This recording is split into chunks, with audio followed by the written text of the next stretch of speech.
Bonjour, bienvenue dans la Minute List. Aujourd'hui, enfilez votre doudoune, prenez votre clé à molette et préparez-vous à partir en exploration. Sur la banquise, nous allons parler de Polescar. C'est la Minute List.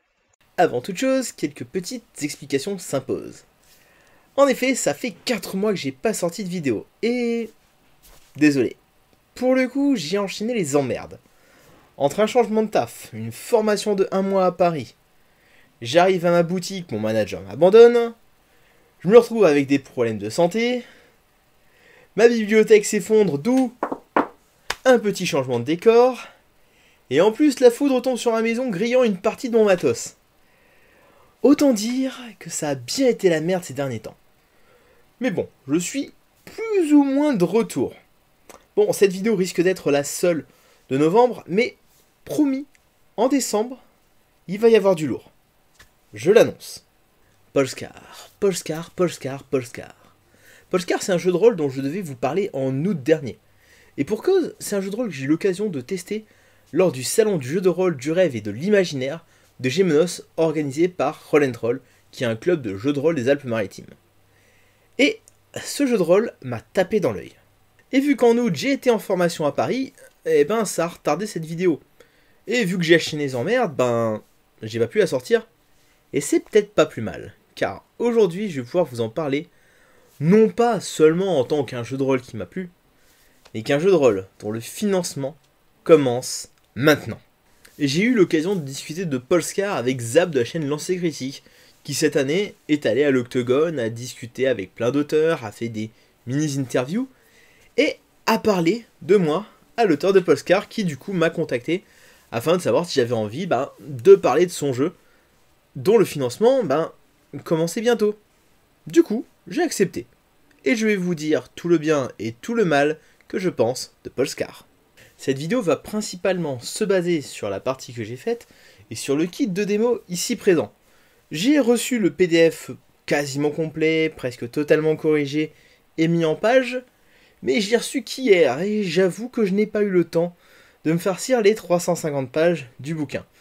Donc, je l'ai lu en diagonale, j'ai repéré quelques points qui m'intéressaient moins, et nous allons en parler. Du coup, Polescar, de quoi ça parle? Il y a 1000 ans, tout se passait bien, le monde était beau, gentil, luxuriant, il y avait des animaux, des humains, et d'un coup, boum!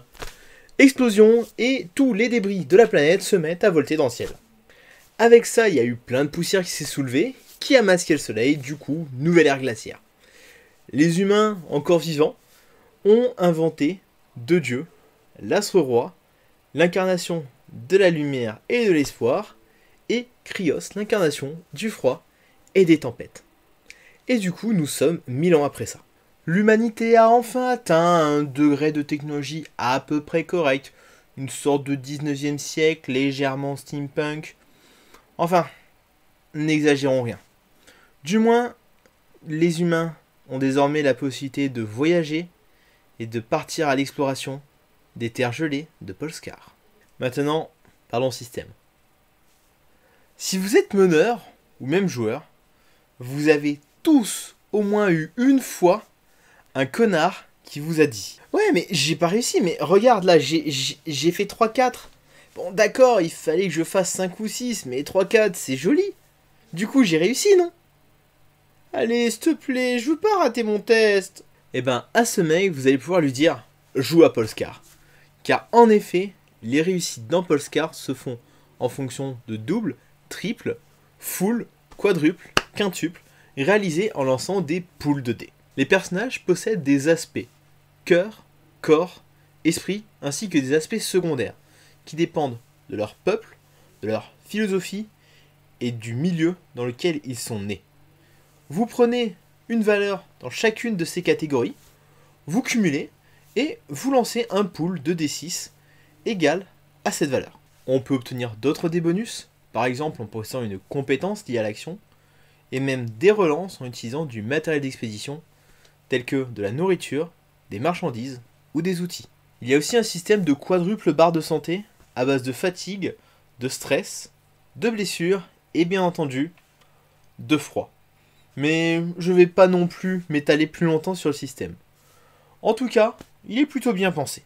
Maintenant, parlons un petit peu du financement et des différents paliers. Et vu que j'ai la flemme de me rappeler de tout, eh ben je vais lire. Pour commencer, le jeu aura besoin de 3500 € afin d'être financé. À partir de 3500 €, on est bon. Ensuite, à 3750 €, il y aura un recueil de scénarios qui sera offert au format PDF. À 4000 €, nous avons droit à une dédicace de l'auteur, et ça c'est cool, ainsi que des rabats ajoutés au livre de base.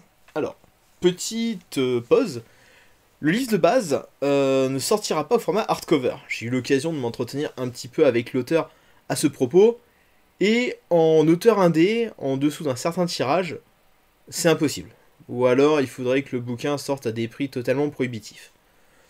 Du coup, le livre sortira au format softcover. Cependant, nous serons sur une softcover de qualité. Vous vous rappelez peut-être, je vous ai parlé d'Explorateur de Bruine. Il y a un an, déjà. Et ben il y a un an, je vous ai parlé d'Explorateur de Bruine, qui était lui aussi au format softcover. Nous serons sur la même qualité en termes de couverture. Et autant vous dire que la qualité d'Explorateur de Bruine en termes de couverture, c'était vraiment nickel. L'auteur a décidé de faire de la rétention d'informations et ne m'a pas donné tous les paliers. Il m'en a donné encore 3, les 3 qu'il considère comme étant les plus intéressants.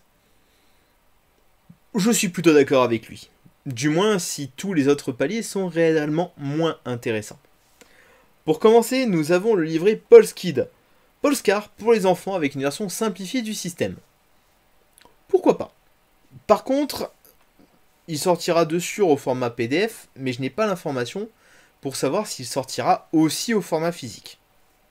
Donc, on reste dans le doute. Ensuite, nous avons le livret Guerre boréenne, qui lui sera, à première vue, uniquement au format PDF. À moins que le financement n'explose tout. Mais bon, pour le moment, format PDF. Dedans, vous aurez un cadre de jeu, vous aurez une nouvelle voie, à savoir le soldat, un nouveau peuple, à savoir l'homo colossar, ainsi que de nouveaux véhicules. Ensuite, ou plutôt, enfin, nous avons le livret Porta Mundis. Pareil, un livret au format PDF. Dedans, vous aurez un nouveau cadre de jeu, une nouvelle carrière, à savoir le Magnar, et un nouveau peuple, les Déchus.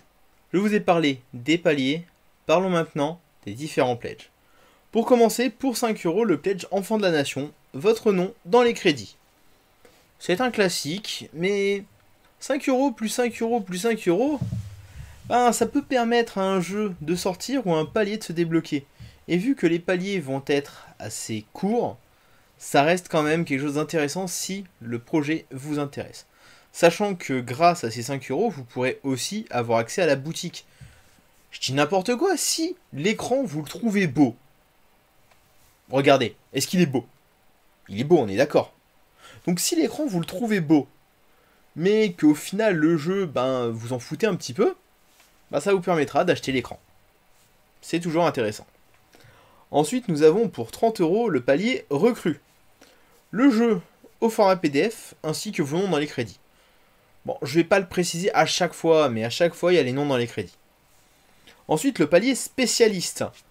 Le livre de base au format physique, le livre de base au format PDF, ainsi que l'écran. On est bien d'accord qu'il est beau l'écran. On est d'accord. Bon, à partir de maintenant, à chaque fois, ce sera livre de base, physique, PDF. On est d'accord? C'est bon, vous suivez? Ok. Donc, vétéran pour 70 €, livre de base, recueil de scénarios et écran. Le recueil de scénarios sera une compilation de scénarios écrite par les membres du Discord. Discord, on pourrait trouver le lien en description. Ensuite, Texif pour 90 €. Toujours le livre de base, toujours le recueil de scénarios, toujours l'écran et des dés en bois, des dés gravés en bois. Est-ce que je peux chipoter un petit peu? Je peux? Je peux pas? Bah, je vais le faire quand même. Bon, des dés gravés, ça fait des trous.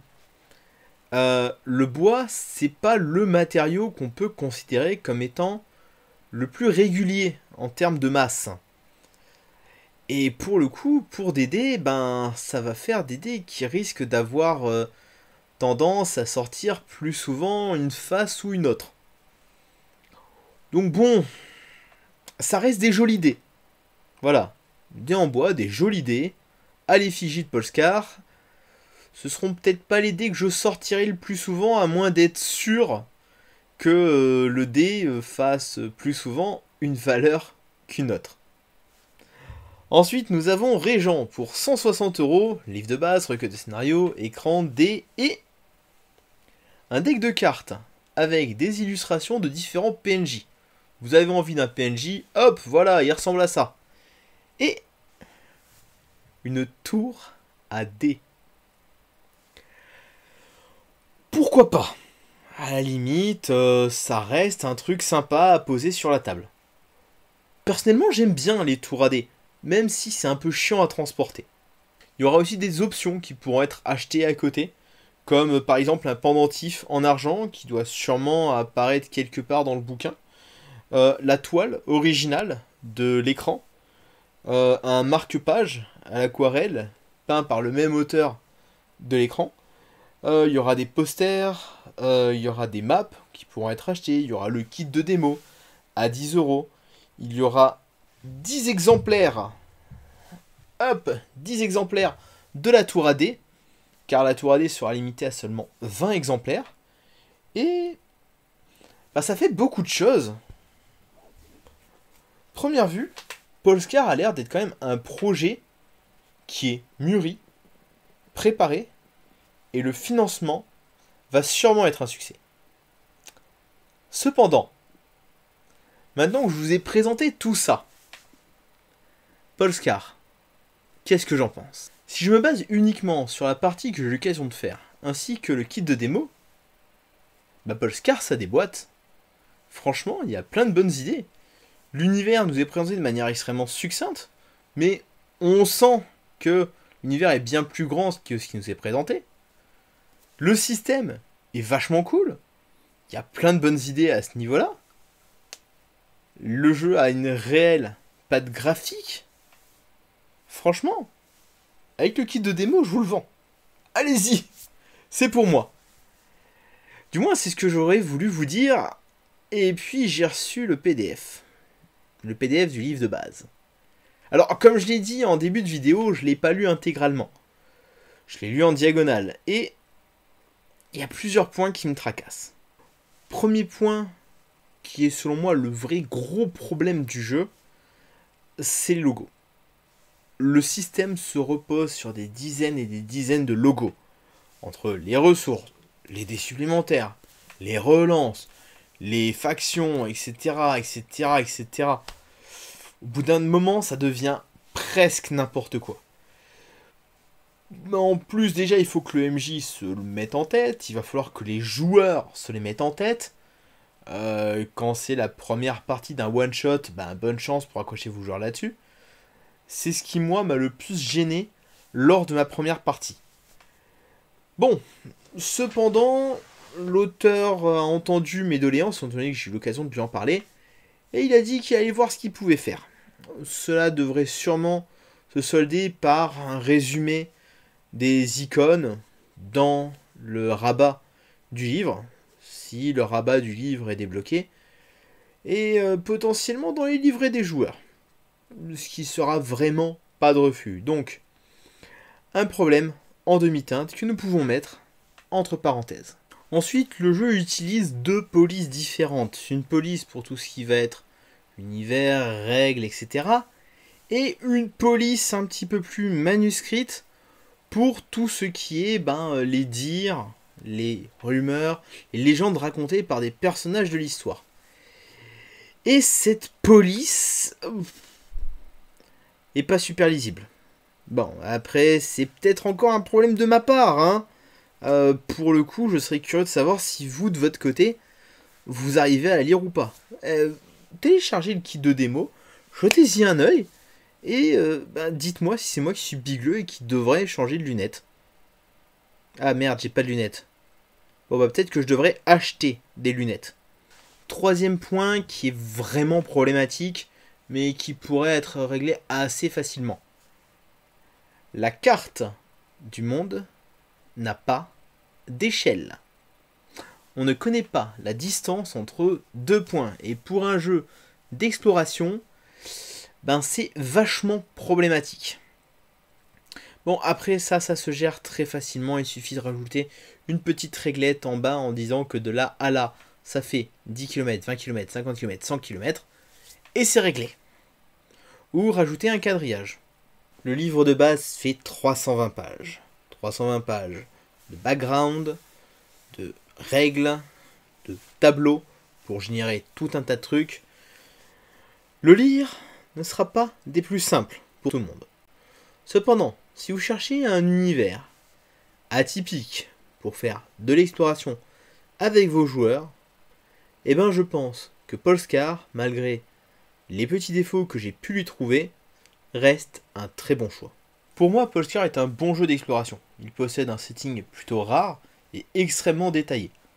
Préparez-vous juste à bouffer le setting et à devoir l'encaisser parce que ce ne sera pas de tout repos. Mais si vous cherchez un premier univers à maîtriser pour de l'exploration, que vous avez peur d'improviser, Polescar sera sans doute l'un des meilleurs choix possibles. Vous trouverez dans la description les liens afin de vous rendre sur le Game on Tabletop, sur le site du jeu, sur le Discord de l'auteur et afin de télécharger le kit de démo. Sur ce, vous connaissez le principe, likez, commentez, partagez et surtout, n'oubliez pas de vous abonner. Je retourne préparer les prochaines vidéos parce que ce n'est pas parce que j'ai passé 4 mois sans sortir de vidéo que je n'ai rien lu, reçu ou préparé. Sur ce, je vous dis à la prochaine pour une nouvelle Minute Rolliste où nous parlerons soit d'un outil de maîtrise dont je dois vous parler depuis environ 4 mois, soit d'un jeu de rôle qui n'est pas vraiment un jeu de rôle. Ciao.